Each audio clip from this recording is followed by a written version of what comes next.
Hello and welcome to the Rob Burgess Show. I'm, of course, your host, Rob Burgess. On this, our 42nd episode, our guest is John Di Domenico. John Di Domenico is a professional actor, writer, performer, host, creative, and celebrity impersonator. For the last 25 plus years, he has been recognized as one of the busiest and most versatile corporate entertainers in the industry. He has worked all over the world for some of the largest production companies and their end clients by creating a unique form of infotainment. John is originally from the Philadelphia area and now lives in Las Vegas. John attended East Stroudsburg University and graduated from Temple University with a BA in Speech Communications. John spent a year as a PR intern for U.S. Senator Arlen Specter. He overcame a severe speech impediment to become an actor, impersonator, and performer. John has written and performed at national and international sales meetings, product launches, trade shows, and award shows around the globe for AT&T, SAP, Sony, and SC Johnson, to name a few. John's specialty is seamlessly integrating his ever-expanding cast of celebrity and original characters into any meeting element by writing content-driven comedy that delivers and amplifies the key messages of the meeting. John has appeared in the feature films Meet the Spartans, Disaster Movie, 30 Days of Paranormal Activity, and Not Another Celebrity Movie as Donald Trump, The Love Guru, and Dr. Phil. John is the official Donald Trump on Conan, 12 appearances, Red Eye on Fox News, 21 appearances, Trumpcast, Fox and Friends, and Chelsea Lately. He has also appeared on The Today Show, Inside Edition, Good Day New York, and many more.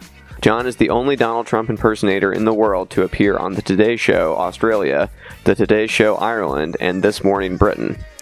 His Trump impression has been profiled on ABC News' Nightline, NBC News, Vice Media, CNN, CNN Money, CBC, USA Today, Yahoo News, BBC Business Matters, Channel 4 Britain, and has been covered by several major print and online news outlets in the U.S., including the New York Times, Washington Post, LA Times, Adweek, McClatchy, The Hill, Miami Herald, Philly.com, NJ.com, Star Ledger, and many more. Di Domenico is the only Trump impersonator to appear in multiple segments of Fox and Friends for a cross-promotion between The Apprentice and Embassy Suites with the approval of the Trump Organization. John also sent me an extensive annotated list of his many media appearances as Donald Trump, which I'll be posting under the episode on the podcast homepage. And now on to the show.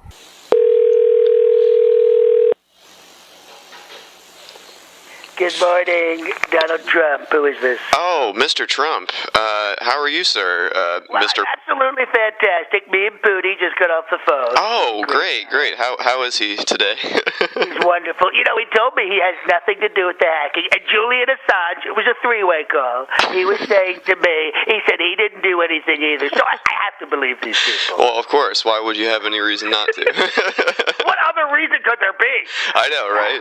I have no skepticism whatsoever. None whatsoever. Julian Assange, 2 years ago, he said he was a traitor. Not today. Yeah, exactly. But things are going more in your direction now, Mr. Trump. So I mean that makes sense. How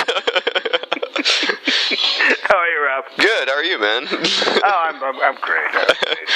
Good. Enjoying the parallel universe we're living in currently. Yeah, exactly. Yeah. The Bizarro World Twilight Zone episode. Yeah, I just don't know when we pass through that little wormhole. Yeah, exactly. To the other side. I wish somebody had told me. I would have packed something or something. I would have bought more defense stock. Right. Exactly. Well, yeah, go ahead and just let people know whatever you want them to know about you here to start off. Oh, okay. Hi, this is John Di Domenico. I'm an actor, writer, comedian, and currently best known as the #1 Donald Trump impersonator in the world. You can hear me on the Trumpcast, on Slate, on Conan O'Brien as the voice of Donald Trump, and as Captain Make America Great Again, also on Chelsea Handler, and a bunch of other shows that I'm supplying the voice for and appearing as Trump on. Yeah, absolutely. Well, you came right out of the gate with it, so people have already gotten a flavor of Mr. Trump there. So. But going back to when you first started doing impressions, what was your first impression that you really perfected, you feel like? I was 5 years old. I had a severe speech impediment as a child. So the first impression that I did was Ed Sullivan, because when I was a kid, that was like the preeminent variety show, and he was actually quite easy to imitate. He used to have people on the show imitating him, so it's like, oh, people are doing him. So that was the first voice I adopted. Now, right here in our show, the fabulous Garbuzzo brothers. That's what, and that's where I saw John Biner and Rich Little. And the first person who, the first album I ever bought was not a music album. It was David Fry's Nixon, A 4-Year Fantasy. And on it, David Fry, who was a political comedian but was very volatile and hard to work with, allegedly. I don't want to disparage the guy. He did about 45 voices, and I learned a lot of voices from that. And I also learned a lot about structuring comedy and writing jokes. And Gabe Kaplan, who went on to be Mr. Cotter, Welcome Back Cotter, was his second on that. That was kind of his protege. So there was a lot of political comedic humor on that album, because that's what it was, but it was really funny stuff. Everything from Nixon to The Godfather to Billy Graham to all these other great characters of the time. Right. Now, were impressions your first kind of thing that you started doing? Did you have other interests in as far as expressing yourself, in comedy and things like that? Yeah, I mean, I wanted to do stand-up. I wanted to make movies. I wanted to do everything, because I came from, my father was a steel worker with a 9th grade education, and to me, I watched the movies and TV, so the world was wide open to do all these things. It's like, oh, everyone's doing all this stuff, and I didn't realize that it takes like 25, 30 years to get anywhere. Yeah, absolutely. Especially when you have like zero contacts. Nobody knows anybody, right? Nobody. And when I was a kid, I mean, everyone was really supportive, and like I said, I grew up in a row home neighborhood. So in the summers, I used to go outside. Everyone was outside, it was late 60s, early 70s, right outside of Philly. Not everyone really had air conditioning back then. And I would go outside and do an act, and everyone loved it, and everyone was great. And like, oh, that Johnny, he's going places, let me tell you. But that was pretty much the extent of it. I did my block. That was my circuit. I'd move 4 houses down, do the same act, move 4 houses down, do the same act, and that was pretty much it. And then as you get into high school, and I was doing summer theater, and I loved theater and all that kind of stuff, and I wanted to, my goal was to move to New York to be an actor. That's the goal. That's the ultimate goal. But after a certain point, you kind of it's an uphill climb, even like today. So at a certain point, you're like, how do you do this? But luckily, my love of doing characters was always in demand. And even when I was in college and just getting out of college, I started professionally in Philadelphia, and I was getting some theater work and some voiceover work and commercial work. It's a smaller market, but I would get calls for characters. People would say, "Hey, I heard you do Ed Sullivan." I was like, yeah. And I said, well, we have a Beatles, like a Fab Four thing. You open as Ed Sullivan. And then people say, you do Groucho Marx, right? And I said, yeah, you've got the full costume. And they said, oh, because we have like a 30s, a comedy movie night. And so that kind of work, I never had to audition for it. Always came to me. So instead of having like a day job as an actor, my day job was doing character work. And when I rode that for years and years and years, and I also did stand-up comedy I was working. I always worked. In the late 80s, I did Tony and Tina's Wedding for a year. I worked in Atlantic City for a year doing a show there at Trop World in Atlantic City. So I was always working, and you're always like, okay, well, I want to do a play, or I want to get in a movie, or I want to get into this. And And I would keep getting these calls for the character work. And I think it was somewhere in the 90s, like 96, 97, I said, why am I killing myself to be an actor when it's like you walk in and it's a frying pan in your face every time. Right. I said, let me pursue the comedy, not as a stand-up, because I was burning out on stand-up pretty fast. I said, let me pursue this character work. And what was the catalyst was around 96, 97, I was doing stand-up, trying to be an actor, still doing the character work, whatever, I could possibly do. But I did my first corporate job, like a big national sales meeting, and I think it was for Sony, and it was in Florida. And I had never done one of these big scale ones before. And, you fly in, and you get to the airport, and there's a guy with your name.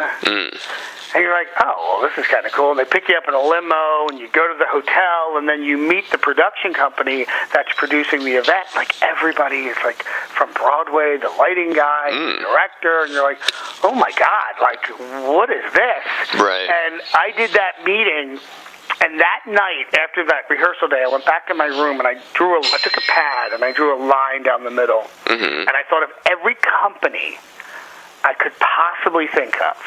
I was there with Sony, but I thought about, United Van Lines and McDonald's and, whatever company you come in contact with. And one left side was every company, and on the right side was every city. And I thought, you know what? Every one of these companies is having a meeting in one of these cities.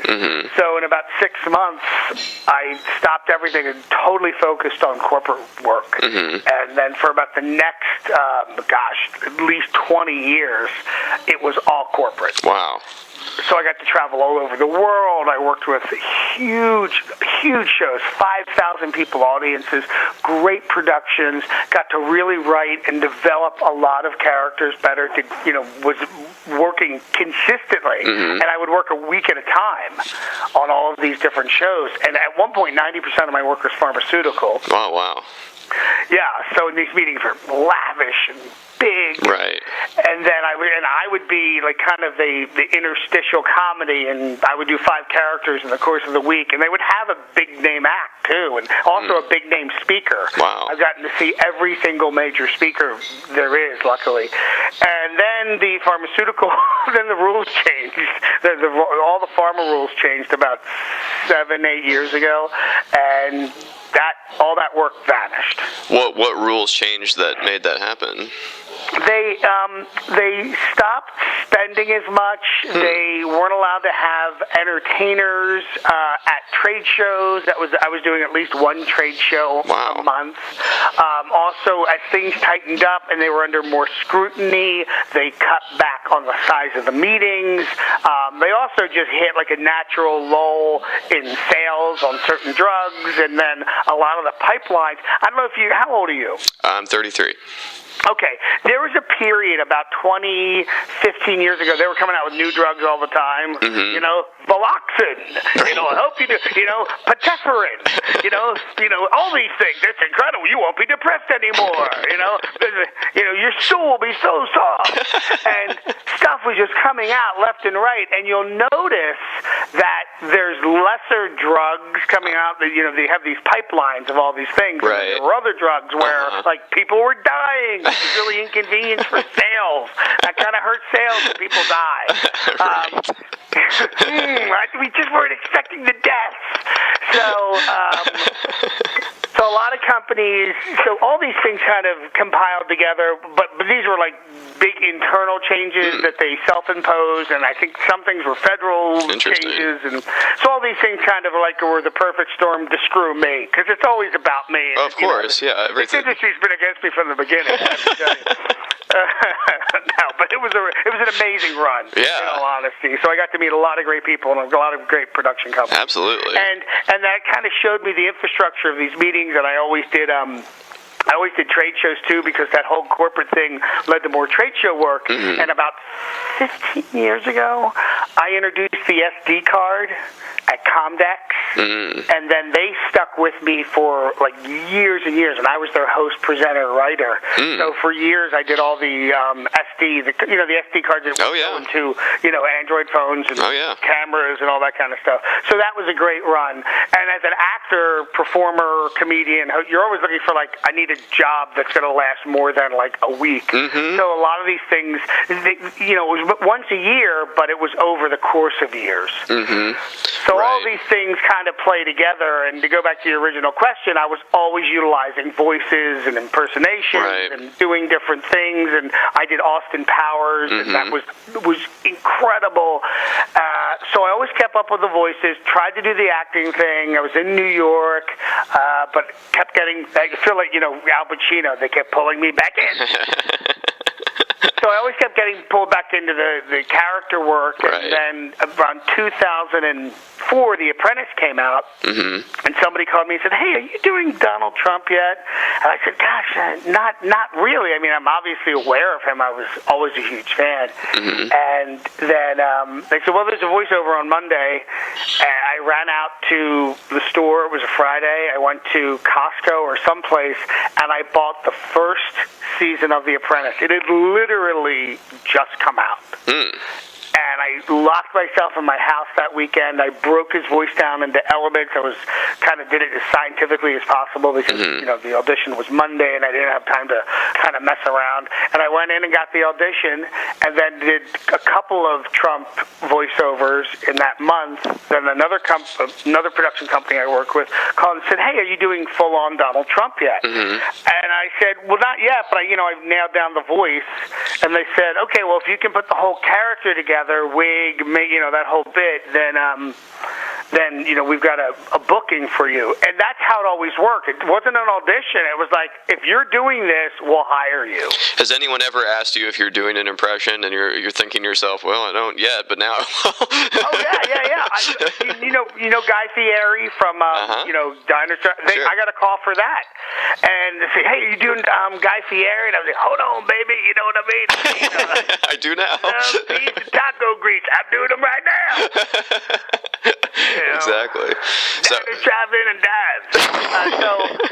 And it's always, and I have a nice infrastructure of like a makeup person I go to and a wig builder that I go to, and after a certain point, where to get wardrobe and things like that. So I adopted Guy Fieri. I think it was right the end of the first season of Minute to Win It, because a lot of these characters, you've got to wait for them to go national.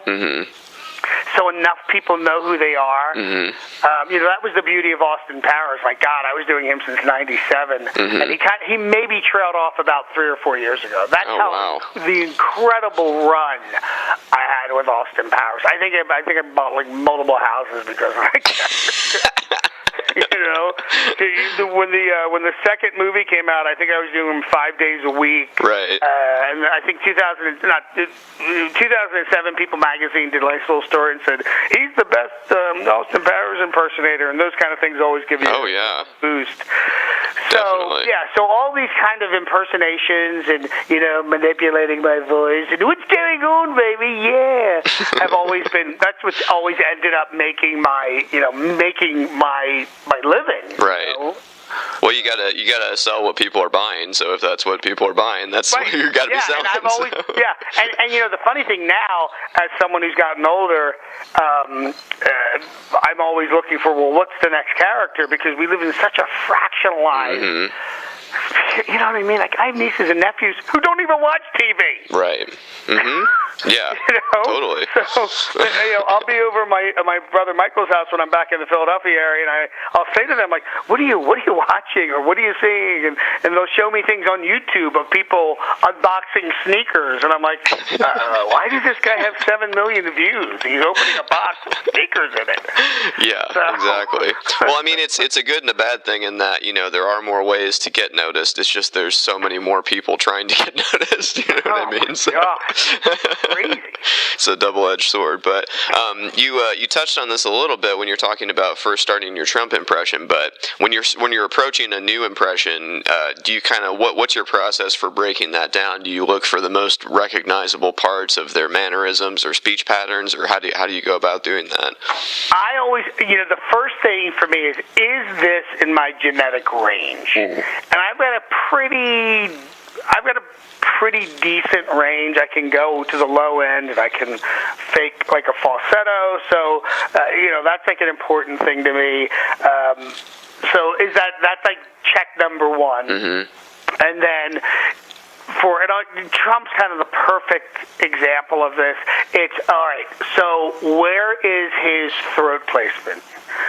And for him, and in my mind, there's like a 1 to 10 scale, and like the number 1 would be closest to my heart, and number 10 would be closest to my mouth. So in my mind, it's like, okay, where is he? How far do I have to push my voice down my throat to get that sound? So in my mind, that's like a level 3, and the reason I do that is that way I can always come back to it. Yeah. I won't forget. So it's 3, and then you add on the layer of that little bit of graveliness that he has. It's just a little, I have to tell you. And then, so that's a little bit of graveliness, and then the nasality. I'm from the Philadelphia area. I used to live in New York. That whole northeast corridor of the nasality where he almost doesn't speak through his nose. Uh-huh. I mean, he doesn't really breathe through his nose. Right. He kind of holds it in, so when he's talking, it doesn't sound like he's breathing. So then there's that element of it. Then there's that very strange vocal production that he has that seems to be only him. Uh-huh. It's you remember how the Kennedys spoke? Like everyone, like the Hyannis spoke. Like people were like, no one speaks like this. Yeah, right. Except the Kennedys. Yeah, right. Trump has this thing where only Trump speaks like Trump. I mean, he has his own brand of hair, his own brand of business, his own brand of speaking. So I'm going to do it right now, even though we're on the radio. But you can hear I'm doing that thing where he does the thing where he the mouth thing, where it's like an O ring. So if you hold your lips like that, it totally changes your vocal production. So and Trump does this thing where he, actors, as an actor, you're taught to speak from your chest because your chest becomes your vocal amplification into the theater. Trump does something, and obviously he's not an actor, but he does something where he forms his words right on the top of those lips when he does the sourpuss face, the resting bitch face that he has. That whole thing with the lips, he's forming the words right in front of his lips. So even though he's a big guy, people don't realize how big he is. He's like 6'3". Right. He doesn't have like a big booming voice. So because he's forming it right there. Then you have the layer of the cadence. And this is more from The Apprentice, but it would be, guys, the girls really took you apart. I have to tell you. Unfortunately, you tried very hard. You fired. So it's like this weird staccato kind of thing. Right. And no one else really has that, except when I was researching Trump, I was thinking, is there anybody else from Queens? Who else is from Queens that speaks the way this guy speaks? And then I was thinking about, Christopher Walken. Yeah. And Walken is from Queens. So when Trump speaks, he does that very same kind of cadence. And that's funny that now that you say that, because I do kind of detect that. And there's this one moment I love when you're reading his tweets. It's usually when you say the word "so bad," it's so bad. And that does kind of remind me of. I have to tell you. Yeah. That's a very Walken-esque exclamation. Right. And then you have to add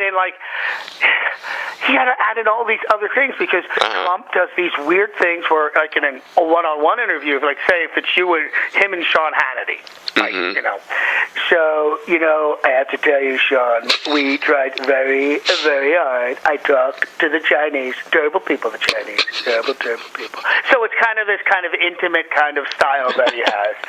And then I'm sure you've seen the stump speeches in front of 35,000 people. And it's basically like 90-minute stand-up act. Yeah.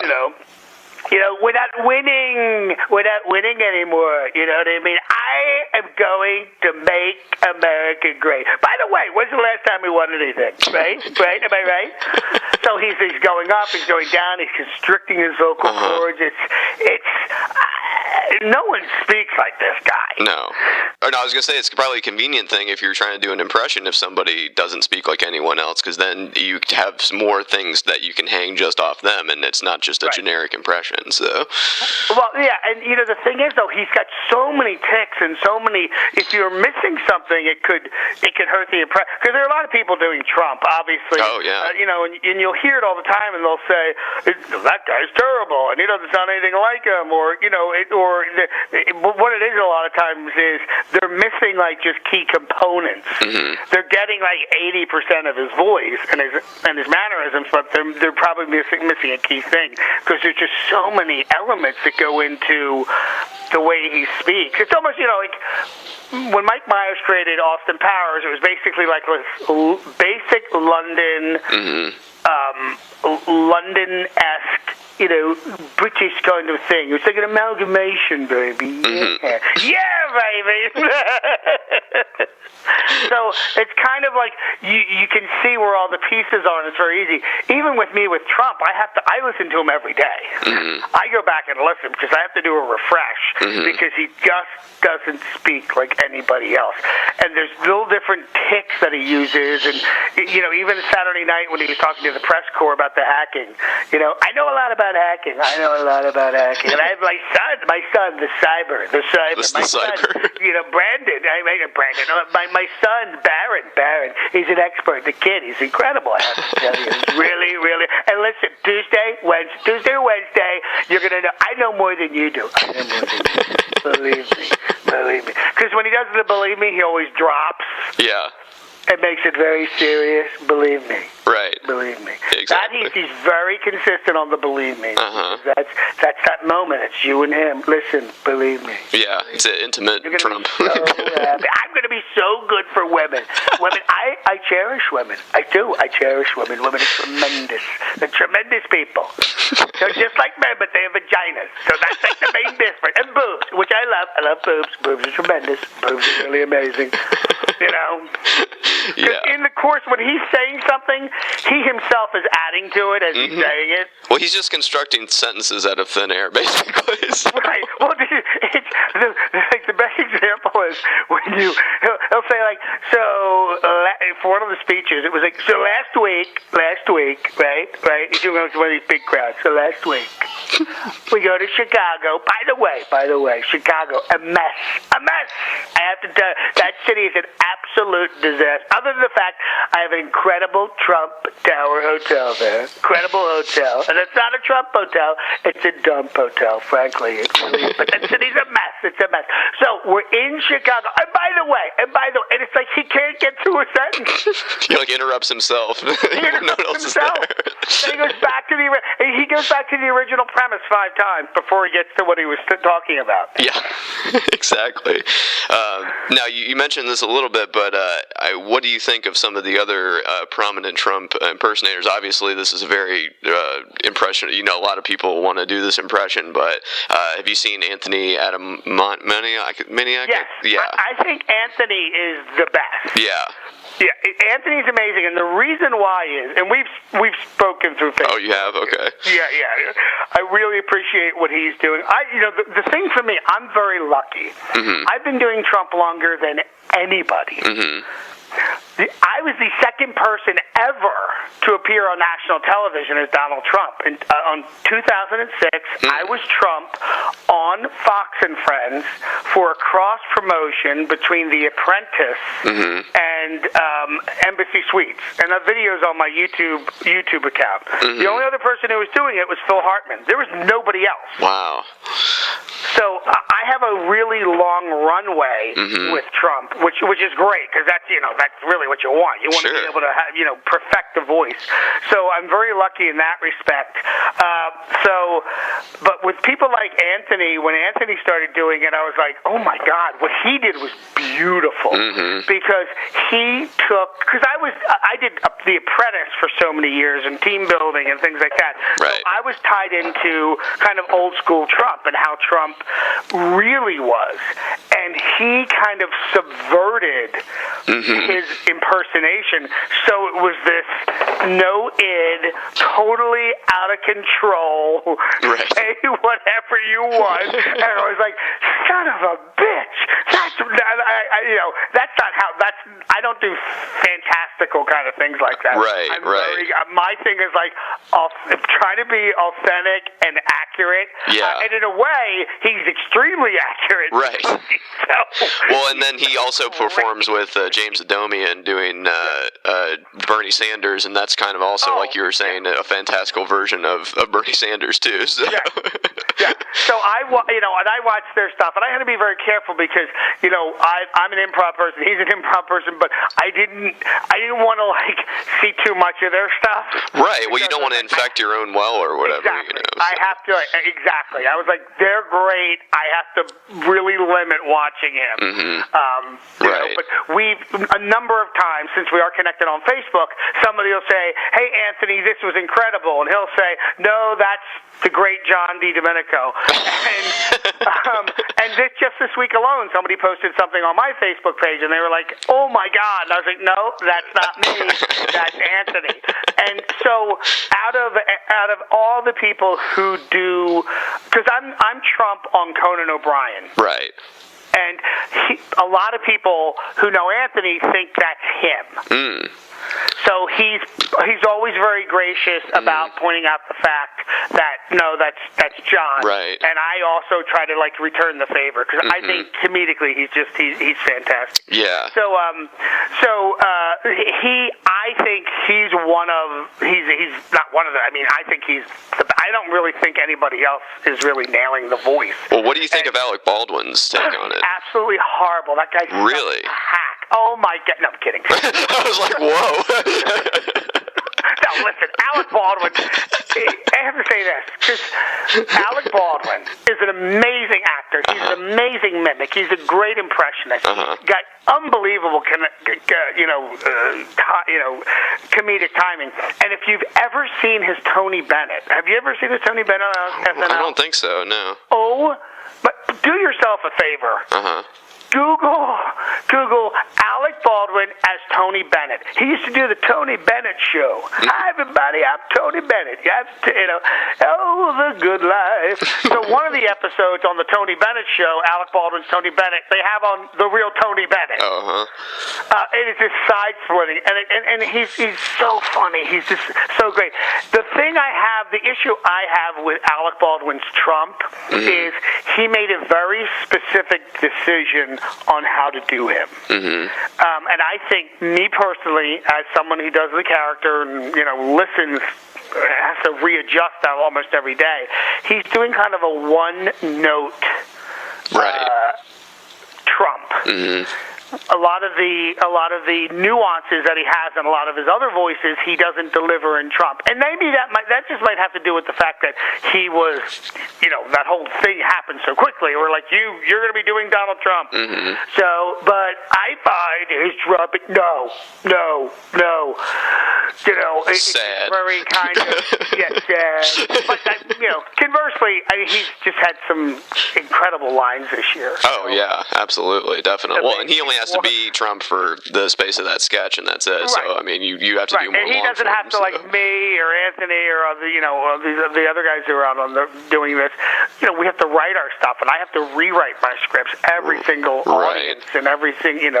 So, but honestly, he is right now the preeminent Donald Trump because he's reaching such an amazing audience. And just on kind of the marketing side, it is, have you, in the last 25 years, and he's been around a while, I mean, he's a big movie star, but honestly, Alec Baldwin has been in the public awareness sphere at 100 since September. Mm-hmm. Do you know what I mean? It's like there's not a few days that go by without him being mentioned. And it's really, it was brilliant what Lorne Michaels did bringing him in.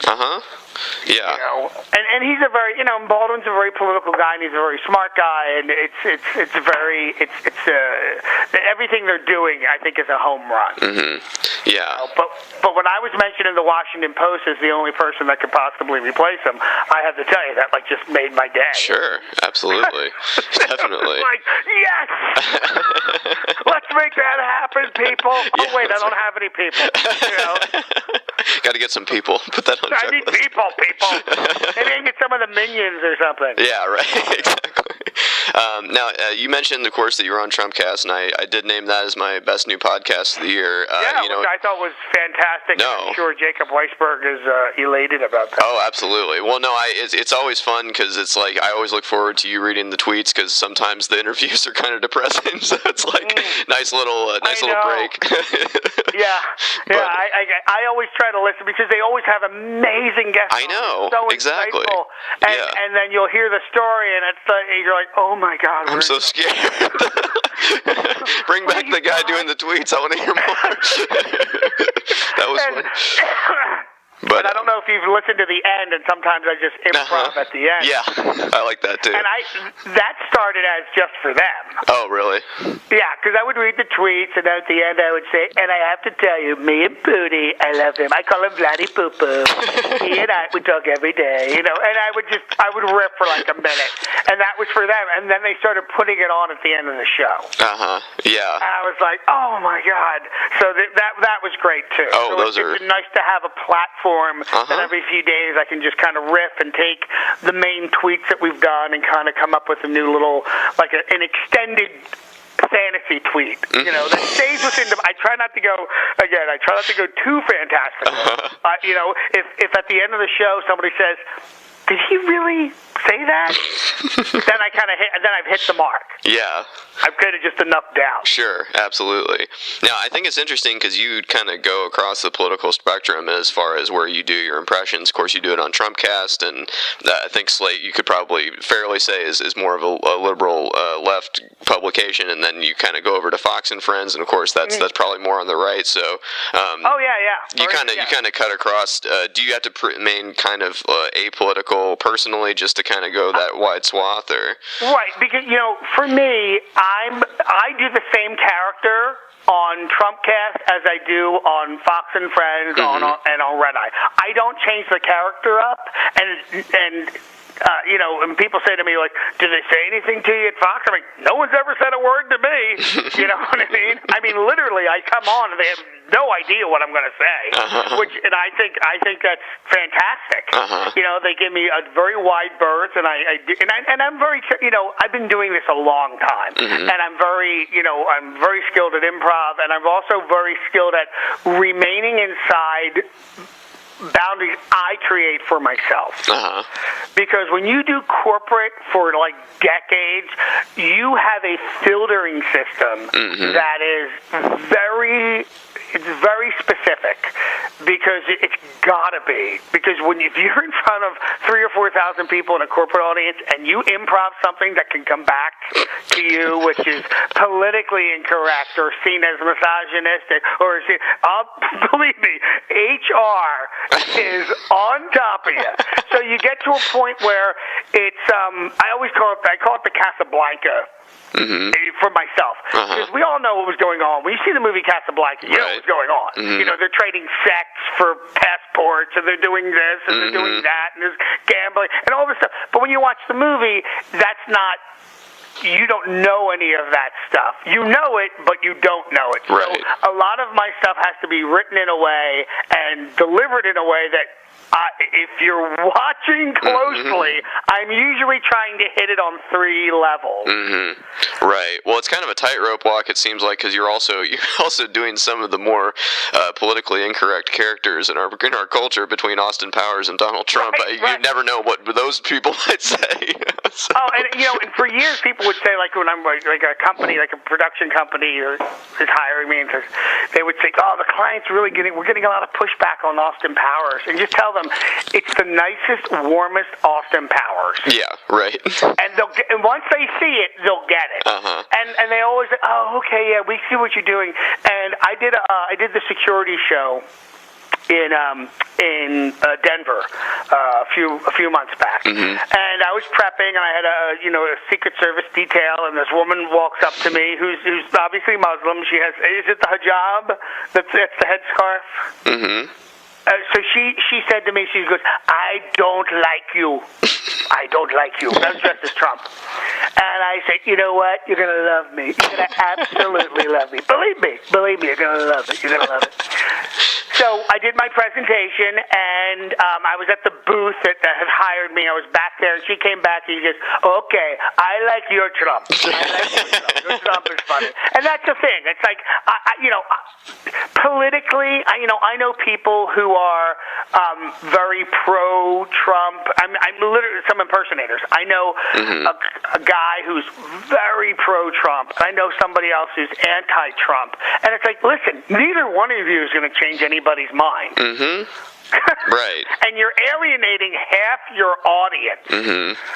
So for me, it's always like, I'm a performer. I'm an actor. I want to reach the biggest audience, and I want to entertain the biggest audience.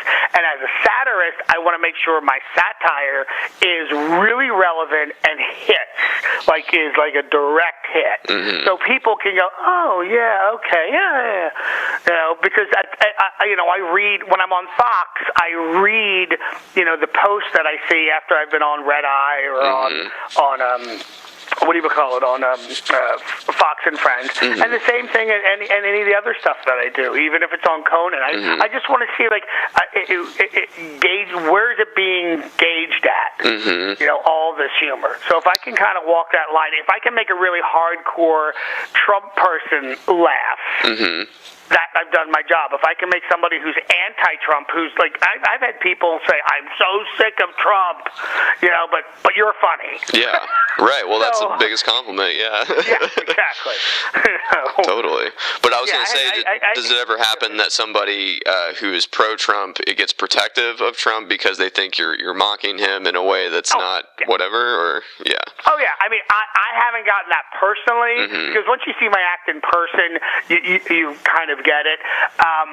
But obviously, when I'll do an appearance on, I have to go back to one of the Fox appearances. Someone's like, "Why are you bashing Donald Trump? He's going to be our next president." I'm like, "I'm not bashing him. Did you notice I was on Fox?" Yeah. And then it always degenerates. Like before the election, someone would like write that. Like, why are you bashing Donald Trump? And the next person would be like, how come you're not bashing Hillary? Why don't you dress up as Hillary? It's like, well, number one, I'm a guy. Maybe you haven't noticed. And I don't do her. And then it gets the next thing, like, she should be in jail. The next person, yeah, Hillary should be in jail. Benghazi.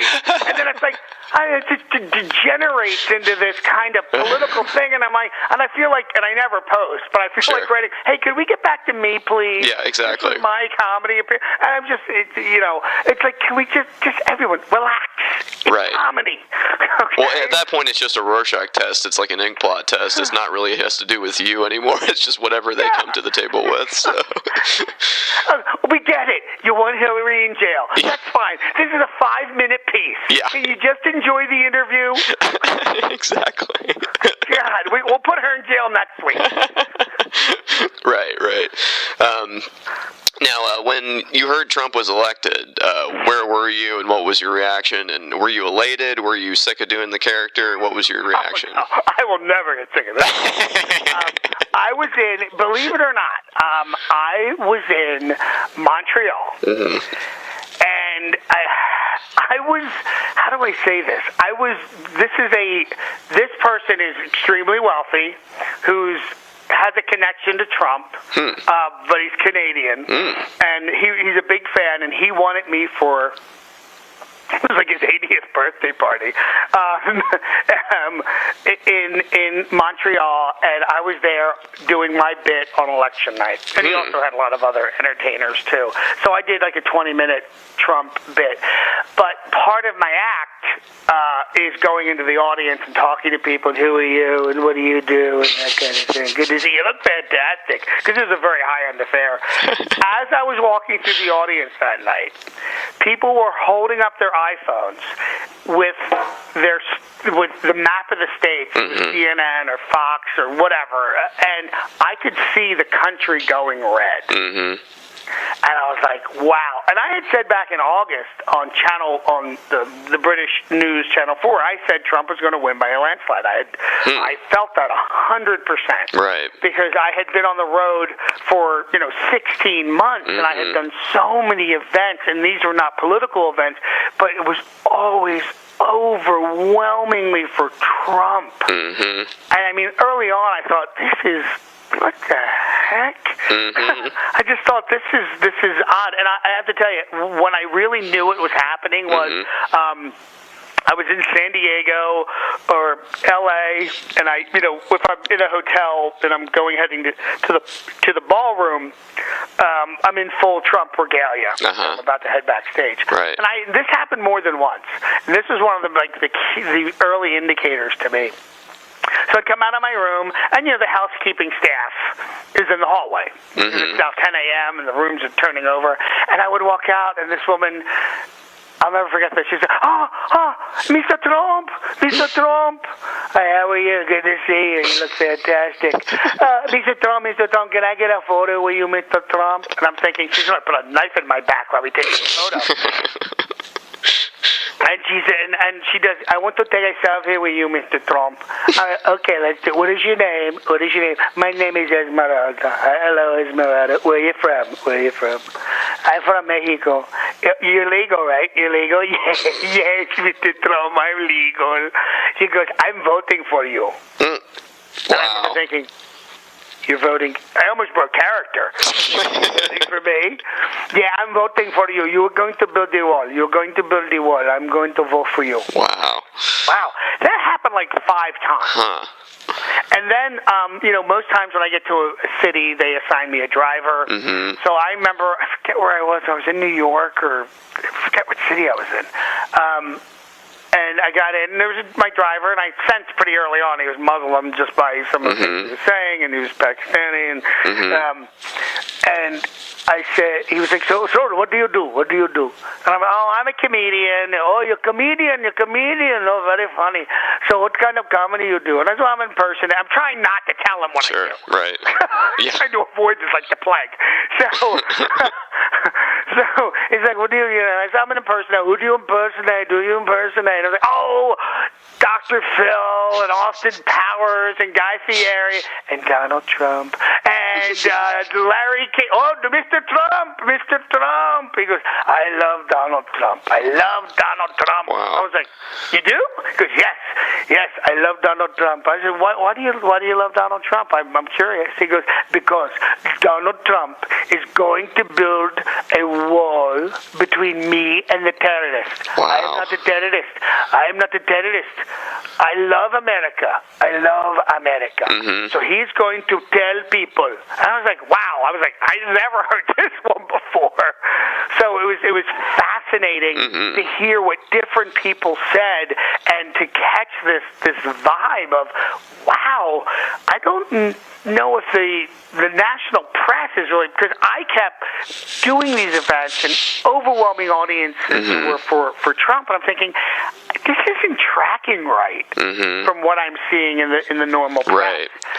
And I did, and the thing that was like the nail in the coffin on top of everything else, this was May of this year, May or June, I did an event in New York City. All right, this is New York. And it was a group of 500 healthcare workers in New York and a lot of major cities where there's waterways. You do these cruises around the city. So this is a cruise around the city, and we were going up and down the Hudson and the East River, and I was Trump, and I did, it was in one of my sets. I did like 15, 20 minutes, and I do a bit in my act, and I did it right up to the election, where I'd say, all right, folks, who here wants to ruin America and vote for Hillary Clinton? Crooked Hillary Clinton. Crooked Hillary, yeah. And it would always be like, less than a quarter of the audience very unenthusiastically responding. And I was in New York. Now, I was thinking, this is going to be a Hillary crowd, you would think. So, like 12 people out of 500. Then I said, all right, fantastic. That's great, nobody. And then I said, who here wants to make America great again? And vote for me. Well, the boat exploded. One of these little cruise things. I was like, oh my God. I said, okay, great. This is fantastic. I have to tell you. So, all of the Trump people, take a look at the Hillary people, throw them off the boat. So it was, they got a big laugh. So, but that was a big indicator to me that, really overwhelmingly, that this was trending towards Trump. Right. So that was like kind of the main indicator. Yeah. No, that's interesting, because I was totally blindsided by the result, but I really shouldn't have been. I mean, I live in central Indiana and I commute an hour to work every day, and I don't even know what I could tell you what a Hillary sign looks like. So I mean, it's and it's also funny that you say that, being a comedian, because I'm friends with other comedians, and they posted after the election. They're like, "What are you people so shocked about?" Every comedian I know that travels the country knows this was going to happen. Right, it's the truth, because we get kind of an inside view of what people are thinking. Right, exactly. You really see a lot more of the country that way, and it's like it's pretty clear to people that know that was going to happen. So, yeah. But as far as meeting people that you have done impersonations of, have you ever met somebody that you've done an impersonation of? Well, I did. I did Trump's 55th birthday party. Really? But I didn't do it. Yeah, I did it as Austin Powers. I did not do it as. I did it as Austin Powers, baby, because he's such a swinger. So this was Atlantic City 15 years ago, and it was his 55th birthday. So it was. It was a lot of fun. Right. I've been very close to meeting Mike Myers. That hasn't really happened. So yeah. I know you do several Mike Myers characters. You do Wayne Campbell, Dr. Evil, Austin Powers, of course, and then the Love Guru. Is there something about his impersonations that just make it easier to do? Because a lot of his characters are themselves kind of impersonations of, of course, Dr. Evil's Lorne Michaels, and you know, like that. So. Yeah, it's funny. I've had numerous people comment on go to my YouTube channel, watch my videos, and say, "Is that Mike Myers doing Donald Trump?" So that's happened more than once. As a matter of fact, we were shooting in New York, and I was Trump, and a guy came up and he was like, "Is that Mike Myers?" So I think, for me, Mike, we're very close in age. We're physically the same. We're physically built the same way. I think we have the same kind of comedic sensibility.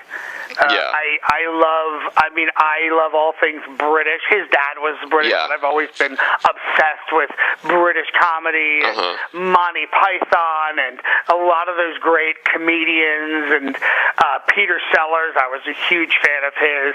So, and I'm an improv guy. I mean, he got to be Second City. I had dreamed of being Second City. So it's just kind of a parallel kind of way. And, even Wayne was based on this suburban kid. Well, I grew up in a row home, but, basically I totally got what he was doing with Wayne Campbell. Yeah. And one of the funniest lines is, because we're very, like I said, he and I are very close in age. There's a scene in the first movie where I think they show Frampton Comes Alive, the album, and he says, He's like, all right, yeah, I definitely have that. They issue that at birth or something like that. And the thing, that album was so ubiquitous when I was in 7th or 8th grade. It was like the biggest selling live album of all time. So there's just so many close parallels between me and him. Obviously, he's a multi-millionaire, and I'm still trying to, make a name for myself. But I honestly, there were so few comedic geniuses, but he is truly a comedic genius. When you think about the fact that, everyone hopes to have like a catchphrase, get into the American vernacular. This guy got like 25. I mean, AOL basically purchased, yeah, baby, when your mail came in. It was so insanely popular. Right. Look at the characters. Wayne from Wayne's World, Austin, Dr. Evil, Gold. I mean, people just quote this stuff left and right. It's amazing the impact he has had. Yeah. On comedy. Yeah. He spawned an entire Halloween industry based on the Austin Powers characters and the fembots and Dr. Evil and Number 2, and it's really remarkable what has sprung from that guy's comedy mind. Oh yeah, absolutely. I totally agree. Now, one thing I thought was interesting on your website here is you do historical impersonations, including Albert Einstein and Benjamin Franklin, which is interesting because no one really knows what Benjamin Franklin actually sounded like, so you're kind of making that up. You do know? Very well. Yeah, I know very, very well. Yeah. Okay. I'm the number one premier expert on the way that Benjamin Franklin spoke.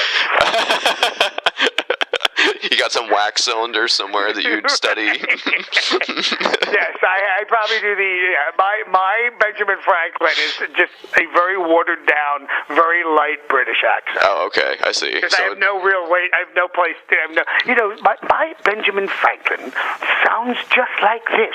A penny saved is a penny earned. It's kind of that very earnest kind of thing. Someone who's a proctor in a class, and I have to tell you, Philadelphia and all these things. And being from Philly, I was always fascinated with history, and especially him. He was just talk about another genius. This guy just didn't sleep, and he came up with all these ideas, and was so altruistic in everything that he did. And it's just he's such an amazing person.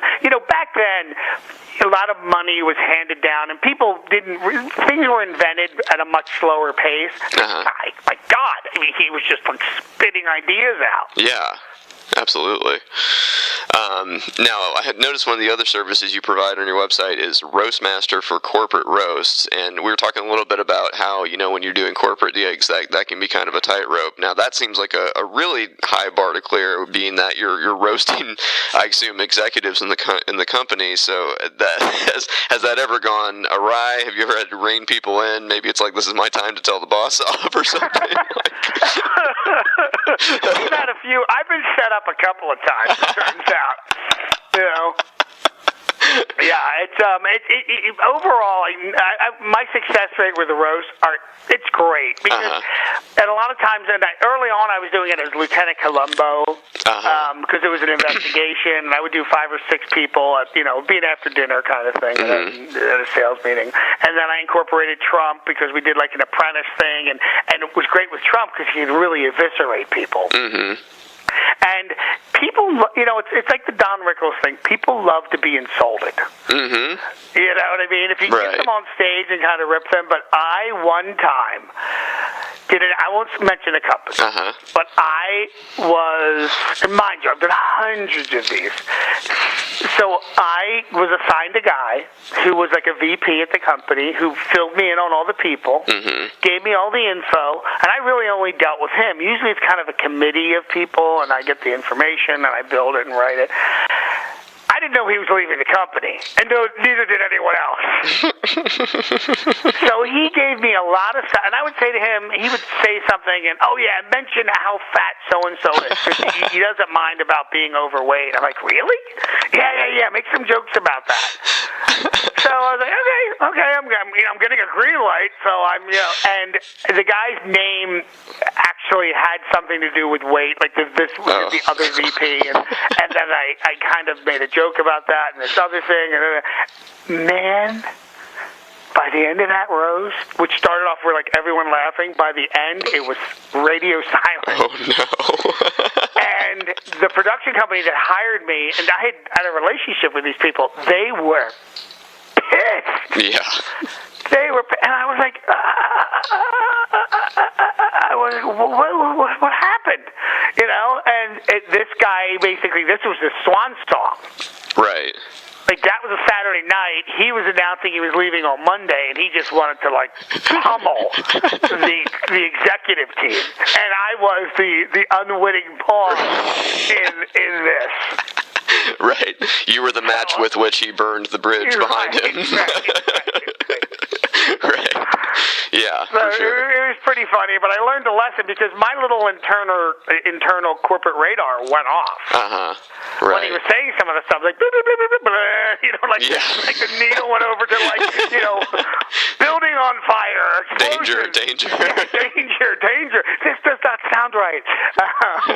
So I kind of knew it, but I was like, well, the guy's a VP. He's pretty high up in the company. So, but I didn't realize I was getting sold out. Right. Definitely. Yeah. Now, are there any impressions that you're working on right now that you haven't unveiled yet? You know, it's a great question, and people ask me that all the time. But honestly, I wouldn't know who to do right now. I'm toying around with Pence, and I think these next... going back to what we were talking about before about we're so fractionalized now. You know, any impersonation that you do, you want a majority of the audience to know who it is. Right. So, you know, when I was a kid, there was Humphrey Bogart, and there was James Cagney, and Henry Fonda, and Jimmy Stewart, and all these movie stars. Had such great personalities, and you could imitate them. Well, like, honestly, I don't know anybody who does Tom Hanks, and he's one of the biggest stars in the world. You know what I mean? And then there's like somebody like Tom Cruise, but what are you going to do with Tom Cruise? You're going to jump on a couch. Yeah. So there's, we live in a time when movie stars don't really have an imitatable style, and you know, I could certainly work on somebody like George Clooney or somebody like that, but you know, we're in a world where in this country, like, you better learn to impersonate reality stars. So I think what's going to be happening over these next few years, there's going to be such a spotlight on politics that I'm going to probably look towards doing more political figures. Right. Well, and Pence is so milquetoast, kind of all shucks. Right, and he's got this way of speaking that is, tomorrow we are going to repeal Obamacare. So I'm trying to find that, where does he fall in his voice? Where is it genetically for me? And things like that. And, you know, and maybe even look to some other people. Maybe, you know, Bernie Sanders is pretty easy, but maybe focus on Chuck Schumer, because Chuck Schumer is going to be really out front. Good point, So I'm kind of reevaluating who I'm going to impersonate. I don't want to be like a political comedian necessarily, but if this is where it's going to be and a larger number of the population know who these specific people are, I mean, who knows? I mean, Rex Tillerson may be the most well-known Secretary of State ever. John Goodman did him a couple weeks ago on SNL. He might be a guy who's very easily imitatable. And maybe he's got some, I haven't heard him speak, but maybe he's got some folksy kind of way of speaking. You know, so yeah, I'm always looking. Like when Guy Fieri came along, it was like a gift. But honestly, I don't see anybody breaking out on TV. We're in such a weird state of flux. As far as entertainment, we're so fractionalized, and you know, like I said, you know, you've got YouTube stars, and you've got people who are just totally into gaming, and you've got, you know, I have friends, they literally only watch HGTV. So So unless someone's renovating a house, they have no idea who they are. Right. You know? And I'm not going to be doing the Property Brothers. I'm not that tall and skinny. You know. Exactly. Well, we're approaching the hour mark here, and I really appreciate you taking the time. Just a couple more questions. I always ask people, sure. What music and I'll be much quicker with my answers. Oh, yeah. What music have you been listening to lately here? Oh, I love jazz. So I listen to a lot of jazz, but I have this weird, I love pop music. Mm-hmm. I just love pop music, so I've been listening to so it's DNCE, and Usher, and Meghan Trainor, because I need to be, like, I work on my own, so I'm by myself. I spend an inordinate amount of time by myself. If you haven't noticed, that's why I'm talking to you. So I need music that really motivates me and gets me going and gets me through the day. So I've always found the pop music. Yeah. I'm probably like the oddest, person my age. Like, I'm listening to DNCA, but I also live in Las Vegas, so I listen to techno and house music and anything that I find interesting. Because as a creative person, like, ooh, that's new, that's different, that's a fascinating sound. Right. If someone says, "Hey, check this artist out," I'm more than happy to just listen to them. Well, that's great. Yeah. And finally, before we go here, would Mr. Trump, would you mind doing a short promo for the Rob Burgess Show, if you wouldn't mind? Absolutely. When I listen to radio, the only person I listen to is Rob Burgess. This guy is absolutely fantastic. Amazing guest, amazing interviews. I have to tell you something. It's the only show I'll be on. Oh, thank you so much, Mr. Trump. Anyway, any parting words of wisdom before we go? Well, to anybody who's listening and wants to do Donald Trump, because I get people every day asking me how to impersonate him, which I think is hilarious. But I've actually helped a few people out. It's just, listen to his voice, listen to your own voice. If you have to play it back, that's hear his voice and hear your voice and figure out where they match up. Well, in his tweets, when you read the tweets, he would definitely, how they always say, write how you speak. He definitely writes how he speaks. So, you can definitely hear you can hear it. Yeah. Oh, yeah. You can hear his anger. You can hear his snarkiness. You can hear, how many of the tweets ended with sad? Sad. That little, I just think that's hilarious. Wrong. Yeah, wrong. Alec Baldwin has been doing me for years and making a fortune. Sad. Exactly. That show should be canceled. Sad. Excellent. Well, thanks so much for taking the time, and it'll be out tomorrow, and I'll send you a link. So. Oh, cool, man. All right, I'll talk to you, Rob. Thanks a lot. Bye. See you. Bye.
If you enjoy this podcast, there are several ways to support it. I have a Patreon account, which can be found at www.patreon.com/Rob Burgess Show Patreon. I hope you'll consider supporting in any amount. Also, please make sure to comment, follow, like, subscribe, share, rate, and review the podcast everywhere it's available, which includes iTunes, YouTube, SoundCloud, Stitcher, Google Play Music, Facebook, Twitter, Internet Archive, TuneIn, and RSS. It really helps. The official website for the podcast is www.therobburgessshow.com. You can find out more about me by visiting my website, www.thisburgess.com. Until next time.